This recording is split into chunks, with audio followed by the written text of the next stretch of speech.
16 जनवरी को मिर्जापुर से शुरू हुई आम आदमी पार्टी की रोजगार दो, सामाजिक न्याय दो पदयात्रा के 7वें और अंतिम दिन वाराणसी में ऐतिहासिक समापन हुआ। बीते 7 दिनों में इस पदयात्रा को युवाओं, मजदूरों, किसानों, बुनकरों, दलितों, पिछड़ों, महिलाओं और बेरोजगारों का व्यापक समर्थन मिला।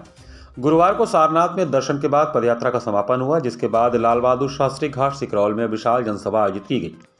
इस अवसर पर राज्यसभा सांसद एवं आम आदमी पार्टी के वरिष्ठ नेता संजय सिंह ने ऐलान किया कि रोजगार दो, सामाजिक न्याय दो आंदोलन यहीं नहीं रुकेगा और संभवतः फरवरी के अंत में चौथे चरण की पदयात्रा की शुरुआत की जाएगी,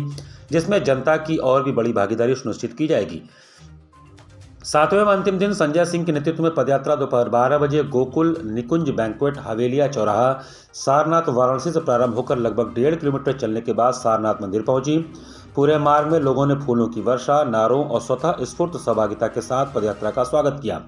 युवाओं के हाथों में रोजगार की मांग वाले पोस्टर थे और बुजुर्गों, महिलाओं व बच्चों की मौजूदगी ने यह साफ कर दिया कि यह संघर्ष केवल एक दिन का नहीं बल्कि भविष्य की लड़ाई है।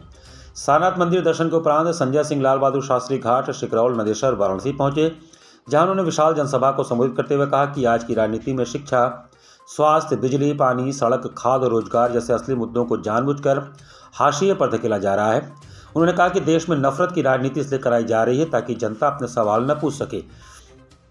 मिर्जापुर से वाराणसी तक की पदयात्रा में जगह जगह बुलडोजर से घर तोड़े गए, चौड़ीकरण और परियोजनाओं के नाम पर जमीनें छीनी गई और हजारों एकड़ पर कब्जे किए गए। उन्होंने कहा कि एक आदमी पूरी जिंदगी की कमाई से घर बनाता है और सरकार 1 मिनट में उसे उजाड़ देती है। संजय सिंह ने आरोप लगाया कि वाराणसी में पौराणिक मंदिरों, मूर्तियों और अहिल्याबाई होलकर की प्रतिमा तक को नहीं बख्शा गया और जब इन मुद्दों को उठाया गया तो उन पर ही मुकदमे दर्ज कर दिए गए। संजय सिंह ने प्रधानमंत्री नरेंद्र मोदी और मुख्यमंत्री योगी आदित्यनाथ से सवाल करते हुए कहा कि हर साल 2 करोड़ नौकरियों का वादा करने वाली सरकार 12 साल में 24 करोड़ नौकरियां क्यों नहीं दे सकी। अंत में उन्होंने कहा कि सारनाथ की धरती ने दुनिया को शांति और अहिंसा का संदेश दिया है और भारत तभी विश्व गुरु बनेगा जब वह इसी रास्ते पर चलेगा। पदयात्रा के समापन पर आम आदमी पार्टी उत्तर प्रदेश ने स्पष्ट किया कि रोजगार दो, सामाजिक न्याय दो केवल एक अभियान नहीं बल्कि बेरोजगारी, अन्याय और नफरत की राजनीति के खिलाफ जन आंदोलन है, जिसे सड़क से लेकर सदन तक मजबूती से आगे बढ़ाया जाएगा। इस अवसर पर विधायक सुरेंद्र चौधरी, पूर्व विधायक और प्रदेश सह प्रभारी दिलीप पांडे, सवाजीत सिंह, पूर्वांचल प्रांत अध्यक्ष राजेश यादव, पूर्वांचल प्रांत प्रभारी अनुराग मिश्रा, प्रदेश महासचिव दिनेश पटेल, मीडिया कोऑर्डिनेटर सर्वेश मिश्रा, काशी प्रांत अध्यक्ष पवन तिवारी, मुख्य प्रवक्ता वंशराज दुबे, प्रदेश प्रवक्ता मुकेश सिंह, जिलाध्यक्ष कैलाश पटेल, प्रदेश प्रवक्ता मनीष गुप्ता, पंकज अवाना, अंकुश चौधरी, कमांडो अशोक, नीलम यादव, प्रशांत यादव, शारदा टंडन, अजीत सिंह, अमर सिंह पटेल, पल्लवी वर्मा, संजीव निगम, जिला मीडिया प्रभारी घनश्याम पांडे, देवकांत वर्मा आदि शामिल थे। 16 जनवरी से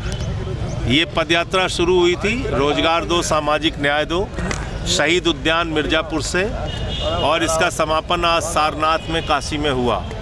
तो मैं इतना ही कह सकता हूं कि अगर पदयात्रा की सफलता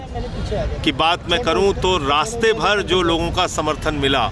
कहीं गरीब मजदूर मिले, कहीं बुनकर मिले, कहीं नौजवान मिले, कहीं शिक्षक भर्ती में जो गड़बड़ियां हुई हैं वो लोग मिले, तो तमाम आशा बहुएं, रोजगार सेवक, ये तमाम इन यात्राओं के दौरान मिले। 3 चरण की यात्रा हमारी पूरी हो चुकी है और अब हमने नारा दिया है कि रोजगार दो वरना 10,000 रुपये हर महीने बेरोजगारी भत्ता दो, बदले में 2 घंटे प्रतिदिन आप नौजवानों से काम लीजिए। दूसरा, सरकारी और प्राइवेट स्कूलों में, कॉलेजों में अनिवार्य रूप से संविधान की शिक्षा पढ़ाई जाए। तो ये 2 मांगों को लेकर हमारी यात्रा चली और बहुत सफल यात्रा रही। 8 चरणों की यात्रा है, अभी 3 चरण पूरे हुए हैं। कुछ मुद्दे भी यहाँ के लोगों ने बताए हैं, जैसे हरसोस का मुद्दा है, दाल मंडी का मुद्दा है, तो ये सारे मामले भी, और मणिकर्णिका घाट का मुद्दा है जिसमें मेरे खिलाफ FIR हुई है,